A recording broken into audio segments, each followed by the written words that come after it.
दोस्तों, हम बात करते हैं पहले पर्ल हार्बर के बारे में। पर्ल हार्बर है क्या? एक्चुअली यह एक छोटा सा आइलैंड है और यह एक टूरिस्ट स्पॉट भी है। इससे थोड़ी सी दूरी पर है अमेरिका और अमेरिका के बिल्कुल अपोजिट पैसिफिक ओशन के दूसरी तरफ है जापान। जापान एक छोटा सा देश है। उसने चाइना को अपने कदमों तले दबा रखा था। जापान देश एक क्लोज्ड इकोनॉमी हुआ करता था, लेकिन अमेरिका ने फोर्सफुली जापान की इकोनॉमी खुलवाई। अब अमेरिका कहता था कि सुनो जापान, अगर तुमने अपनी इकोनॉमी हमारे लिए नहीं खोली तो अंजाम बहुत बुरा होगा। अब 1868 में जापान ने अपनी इकोनॉमी खोल दी। फाइनली 1880 में जापान का संविधान बना और अब जापान की army imperial army of the Japan बन गई और अब जापान एक शक्तिशाली देश बन गया। अब जापान खुद को एक तरफ और दूसरे देशों को दूसरी तरफ रखकर खुद को एक स्ट्रॉन्ग कंट्री बनाने लगा। संविधान के बाद सब कुछ बदल गया। अब आप ताकतवर हुए हो तो ताकत तो दिखाओगे ही ना किसी के साथ लड़ाई करके। सेम चीज़ जापान ने करी। जापान ने 1894 टू 95 के बीच चाइना को बुरी तरह से हरा दिया। इसके बाद 1904 में जापान ने पंगा ले लिया दोस्तों रशिया के साथ। अब रशिया और जापान में भी लड़ाई हो गई और मज़े की बात यह है कि यहाँ भी जापान जीत गया। अब इतने बड़े बड़े और ताकतवर लोगों को हराकर आप खुद को टेस्ट में पास हो जाते हैं ऐसा समझते हैं, यानी आप ही सर्वशक्तिमान हैं। कुछ ऐसा ही जापान को लग रहा था कि चाइना को भी हरा दिया, रशिया को भी हरा दिया। अब दोबारा 1937 में जापान ने चाइना को मारना शुरू कर दिया। उस वक्त कोरिया भी जापान के ही पास था। अब जापान ने चाइना में इतनी गंदगी फैलाई कि जब जापान ने चाइना के नानकिन पर अटैक करा तब जापान एकदम पागल हो चुका था। उन्होंने चाइना के लोगों को जिंदा जला दिया, जिंदा दफना दिया, हजारों लाखों के हिसाब से रेप कर डाले।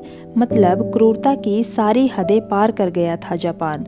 अब अमेरिका को लगा कि अब थोड़ा घबराने की ज़रूरत है, क्योंकि जापान ने तो सबकी बैंड बजा रखी थी। वो पैसिफिक ओशन पर भी कब्जा कर लेगा, यानी अब अमेरिका को भी जापान खटकने लगा।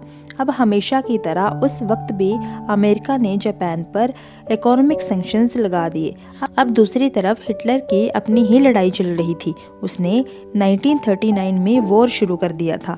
1940 में इटली, जर्मनी और जापान तीनों भाई भाई बन गए और एक टीम बनाकर लड़ने लगे। एक तरफ जर्मनी ने यूरोप का दबा रखा था, इटली ने अफ्रीका को और एशिया में जापान ने अपना परचम लहरा रखा था।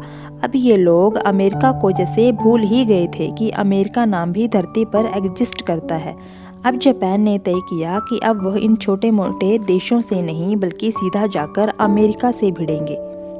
1940 से अब जापान ने प्लान बनाना शुरू किया कि अब अमेरिका की बैंड बजाई जाए। अब जापान ने प्लान बनाया कि सबसे पहले अमेरिका की नेवी को बर्बाद किया जाए और नेवी को बर्बाद करने से पहले उनके एयरक्राफ्ट कैरियर को बर्बाद करना ज़रूरी था। अब यहीं जापान ने सबसे बड़ी गलती करी कि जापान अमेरिका के एक भी एयरक्राफ्ट को डिस्ट्रॉय नहीं कर पाया। जापान ने 1 साल तक ट्रेनिंग करी, अमेरिका पर अटैक कैसे करना है, कब करना है, किस तरीके से करना है। अब वक्त आ गया था अटैक करने का। जापान ने संडे को सुबह 8 बजे अटैक कर दिया। अब इसमें उन्होंने 2500 अमेरिकन को मार दिया, 300 एयरप्लेन्स को तबाह कर दिया, 20 नेवल वेसल्स को ख़त्म कर दिया, 8 बैटलशिप्स को तबाह कर दिया, लेकिन एयरक्राफ्ट कैरियर को डिस्ट्रॉय करने में नाकाम रहे। अब यहाँ पर अमेरिका ने जापान के 20 से 25 प्लेन्स मार गिराए थे। जापान ने भी अमेरिका को संभलने का मौका ही नहीं दिया। सुबह 8 बजे के बाद दोपहर 12 बजे फिर से अटैक कर दिया। अब ये 2 अटैक कम थे कि जापान ने तीसरा अटैक भी करना चाहा, लेकिन जापान रुक गया। उन्हें लगा कि अपना काम 2 ही अटैक में हो गया, लेकिन अब अमेरिका को जो घाव जापान दे गया था, अमेरिका उन्हें देखकर शांत तो बैठता नहीं।